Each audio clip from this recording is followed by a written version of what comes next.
and welcome to Laugh Your Way to a Better Marriage. I'm so glad you're here. This is the marriage seminar for people who hate marriage seminars. Hoo-ah! All right? I get a kick out of watching the couples when they first come in on Friday nights. You know, the girls, they're all lit up, you know, just, ooh, I got him here, I got him here, I got him here, you know. And the guy's going, oh man, I can't believe, you know, I got here. But it's cool, guys, you can relax, you're gonna love it. This is not one of those let's beat up on the men for not being women seminars. Yeah. What I'm talking about. What is it with that anyway? Man, you know, you ask a lot of women to describe their ideal man, and they'll describe another woman.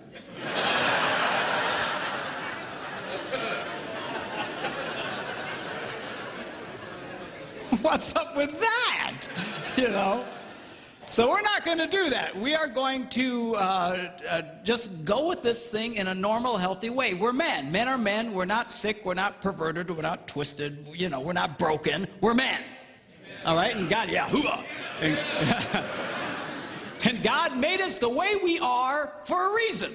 And I'm going to show you girls what that reason is.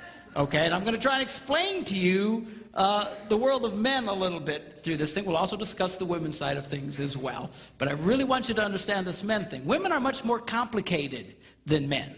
Men are very simple. Simple. S-E-X. Simple. All right? So...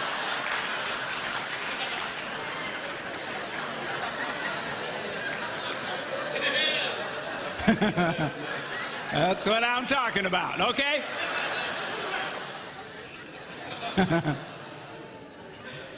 So we're going to have fun. We should have a really, really great time. Now, tonight we're going to do a session called The Tale of Two Brains, hence the two brains. And we're going to be discussing how men and women think very differently from each other.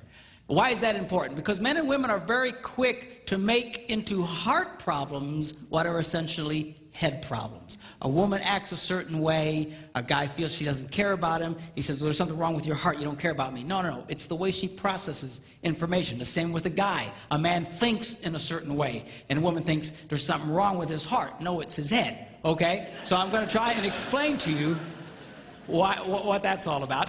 Then tomorrow morning we're going to do a session called, Why Does He Do That?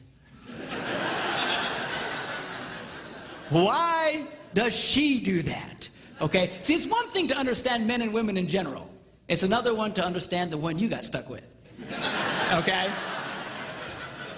So I'm going to show you how you can discover specifically what makes your spouse tick. And it's powerful information that will absolutely revolutionize your relationship.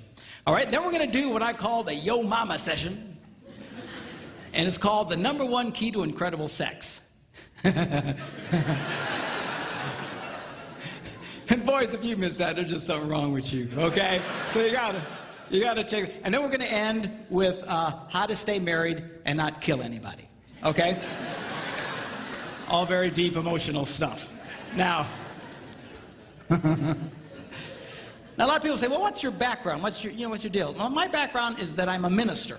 Now, if you're not much of a churchgoer, don't let that make you nervous. Some of my biggest fans are heathens. All right? And this isn't one of those things where we sneak you in and then beat you over the head with a Bible. All right? But I do have a Bible verse I need to show you, okay? Because I found a Bible verse that if you follow the advice from this one Bible verse, you will never, ever, ever have a problem in marriage. How many think that's worth seeing? All right? You follow the advice from this one verse, you'll never have a problem in marriage.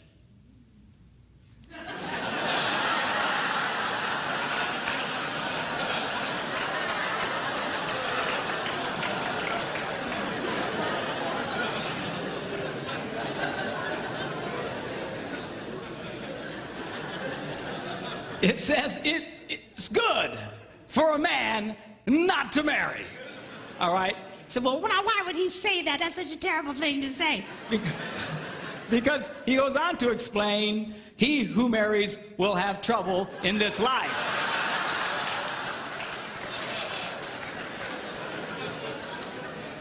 people come up to me, Pastor Mark, something's wrong. I say, what is it? We got trouble in our marriage. I go, no, that's about right. Hey, there ain't nothing wrong. That's pretty normal. Now, you don't hear these verses read at weddings very often. Kind of downplay that. You don't see those on Hallmark cards. You don't see them on cakes with pretty calligraphy. He who marries will have trouble, but it's too late for you.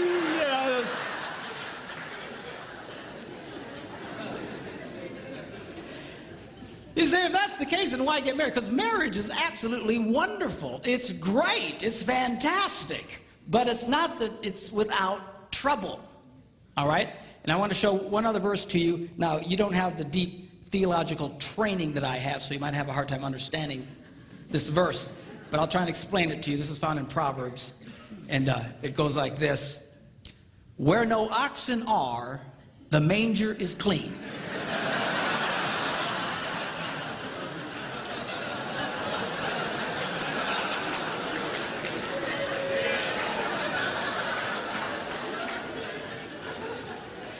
Let me explain that to you, okay?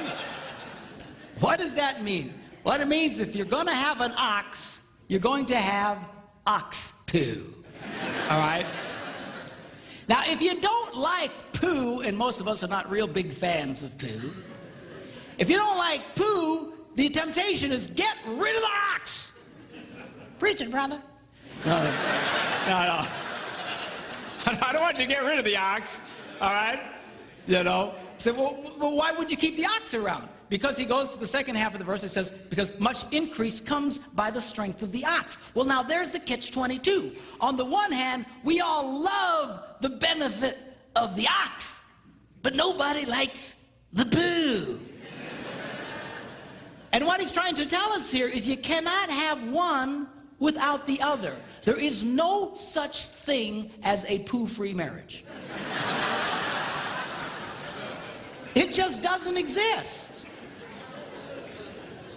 Unless you shoot the ox, okay? But that leads to other problems. So this weekend is not about attaining a state of perfection in your life, all right? It's about getting a proper positive to poo ratio in your life. You see, because if all you get is poo, then you got one sick ox. Are you hearing me? All right? So, but there's no such thing as a poo-free marriage. For those of you having a hard time grasping this, I have a mathematical version of it. It goes, ox equals poo over positive. Some say positive over poo. But anyway, it's the ratio that we want to get going here, okay? Now, marriage is a wonderful institution. Statistically speaking, we know that married people are healthier than single people. They are actually happier than single people, assuming